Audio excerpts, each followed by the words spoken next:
In Buddhism, we have the white Bodhichitta and the red Bodhichitta, which can be found within the Nepalese traditional outfits or the Nepalese traditional costume. You will see the females always wearing red. This red velvet top is traditional in the Nepalese women to wear, so you will always see the component of red when it comes to the female, and the males usually wear white, or some variations of white, but it's always like the females always wearing the red, which is represented by the red bodhicitta, and the male you will see traditionally always wearing white, representing the white bodhicitta. So you can discover these things within cultural systems, and you can decode and understand and further ground your spiritual learning of what, like white bodhicitta, red bodhicitta, what does it mean, does it exist? So when we understand it through the cultural lens this way, it is easy for us to ground our teaching, ground the Buddhist teaching, and understand it. And also, this proves that even before the written scriptures of Buddhism, even before the white bodhicitta and the red bodhicitta were taught, people were already wearing these outfits, and it's just like naturally part of our culture. And that's what the entire study of Buddhism is about, discovering what is already existing, what is already part of the human life, is discovering that. So when Lord Buddha was attaining his enlightenment, he was discovering through his meditation and focus, he was discovering things that are already existing. For example, sunyata, pragya paramita, he's discovering those things like sunyata, nothing exists, everything is temporary, form is emptiness, emptiness is form, empty form. The Buddha was discovering something that's already pre-existing. So you can see this within the culture. It's already pre-existing. People are already expressing this. And later on, these things are taught to us. But even people like them, even if they're Buddhists, they would not know about the red bodhicitta and the white bodhicitta.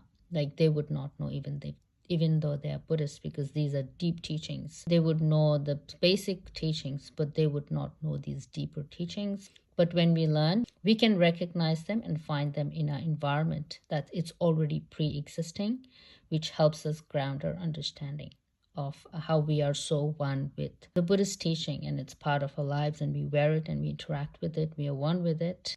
It helps us further deepen our spiritual understanding, and it grants it and makes it more real. So it's not an abstract spiritual concept that we have to pursue mentally or through learning only, but we can interact and engage with spirituality in this way. So this is like the Nepalese female outfit, wearing that red velvet top. That's very traditional. This red velvet top it's a direct representation of the red bodhicitta, because it's not just any red, it's like the deep color, blood red, kind of velvety, deep red color. So that's like bodhicitta for me. So you'll see a lot of that red, and also the red through the hair. So some more examples you can see here. The males wearing all white, representing the moon, the white bodhicitta. The females represent the sun with the color of the red and the blood. So this is an older one, so you can see like the men wearing white, and you'll see some variations of that white color, but female predominantly wears red in one form or another. So you'll see that consistent theme of red and white with some variation.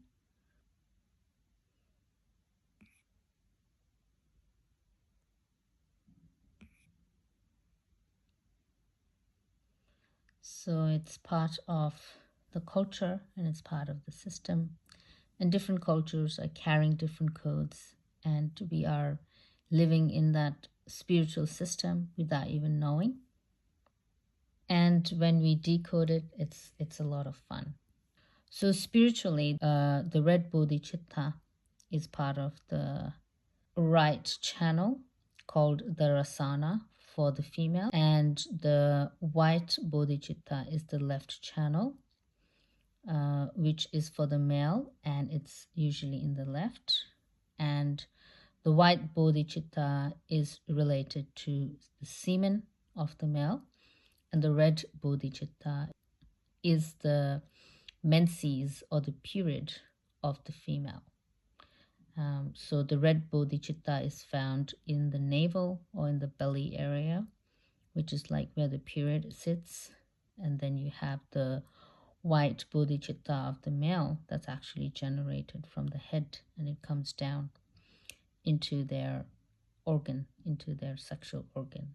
And they have to like hold it there and not release the semen. That's like the advanced spiritual practice. So the white is in the left, to do with the moon and the semen of the male, called the lalana, Lalana, and the red, which is on the right, to do with the blood and the sun, called the rasana, Rasana, and that's the male and the female. And then in the middle, you have the non-dual. You have the blue channel in the middle, and that's your non-dual space. So this is like your left and right. It's just like your relative space, which is also duality, male, female, dark, light, sun, moon, like the moon's night, dark, sun's day, light. So it's duality. And then in the middle, you actually balance this left and right. So they say eventually the left and right even disappears, and then you only have the central channel. So they say in the ancient times, they didn't even have like the left and right. They only had like the central channel, maybe for like very advanced yogis. So like we dissolve duality and only use the central channel, which is non-dual. This is like the authentic yoga. This is the authentic breathing technique and breathing practice, and all the things that they're teaching you in the mainstream are all false error, false view, false doctrines, false teachings. They're all satanic, they're all sensationalism based. They're there to lead you astray and waste your time. But you have to be practicing the real things, which is the proper yoga taught by ancient Buddhist monks that have achieved and seen these in their deep meditations. So this is the right system, and this to me represents the Father in the middle, Holy Son, the white, and the Holy Spirit, red. So it represents the Father, Son, and the Holy Spirit. And the three jewels, Buddha, Dharma, and Sangha. So Buddha in the middle, Dharma is the white, Sangha is the red. And they also say in Buddhism, the middle channel is the Rahu, and the left and right is the sun and moon. So the Rahu actually causes eclipses. So you have the solar eclipse with the solar eclipse with the female, with the red, when the Rahu eclipses the female. And then you have the lunar eclipse with the male, when the Rahu eclipses the moon. So that's how you get your solar and lunar eclipse. In the mainstream, they flip everything, they reverse everything. So they teach the moon as the female and the sun as the male. That's how they teach it. But it's incorrect, because Satanism, they flip everything, they reverse everything. They like to turn everything upside down. That's why you have the gender inversion within the elite, reptilian elite. You have the gender inversion, which is male is female, female is male. So they do that. That's how they live. That's their gender system. So they try to do that to us, and they try to teach us as like the moon being the female and the sun being the male. But that's incorrect, because the red, which is the menses period, is the woman, and the white semen is the male. And that's the white is directly to do with the moon, the red is directly to do with the sun. In the mainstream, they reverse everything, they flip everything upside down. So you have like when they say like moon bump, when they have the fake pregnancies. Moon cycle, which is like your period, they call it the moon cycle. So it's all incorrect, it's all flipped. So we have to reorient our understanding and position ourselves in the correct place and understand the sun is the feminine and the moon is the male. We have to reorient and reposition ourselves from those false doctrines and not falsely believe that the moon is female. The sun is female, the moon is male, because you have the white semen bodhicitta from the white moon, and you have the red menses bodhicitta from the sun that has that reddish, fireish yellow color with the red. So these things are important to know and understand for us to have an authentic spiritual practice versus a false, incorrect spiritual practice. We have to know the basic truths. These cultural representations are perfect evidence and perfect proof of how like the red and white bodhicitta are manifesting.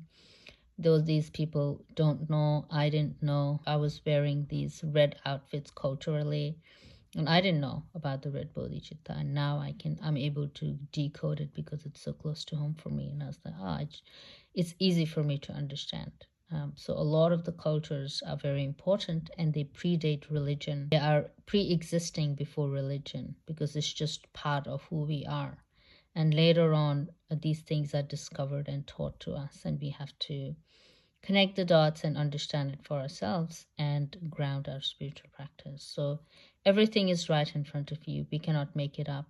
And the red and white bodhicitta does exist, and it is not just conceptual and spiritual and subtle and hard to see, but the moon is there, the sun is there. Cultural people are following this tradition from the ancient times before they knew anything about Buddhism. And then you also have the semen and the blood for the male and female. So it's all in front of us. So we can make spirituality more grounded, bring it more into like the jhana knowledge, the direct knowing system. So this is like the jhana knowledge, the direct knowing system. So you have the wisdom paramita and you have the jhana paramita. So this is like the jhana paramita, the knowledge base, which is like directly accessible. These three central channels also represents the body, speech, and mind. So the white is represented as the body, the red is represented as the speech, and the blue in the center is represented as the mind. So you can do your body, speech, and mind purification through the 9 breathing practice, which is very easy. And you can purify your body, speech, and mind through the 9 purification Tibetan breathing practice. These 3 channels also correspond to the 3 main poisons in Buddhism called ignorance, anger, and greed. So these 3 channels each correspond to ignorance, anger, and greed. And through your breathing purification practice, you can also overcome your ignorance, greed, and anger that corresponds to these 3. And those 3 poisons are considered the 3 main poisons, but there are many others, like 84,000 different poisons. The 3 main poisons are highlighted in Buddhism. So you can purify your 3 main poisons through the 9 breath purification, and you can purify these 3 channels where those 3 poisons are sitting.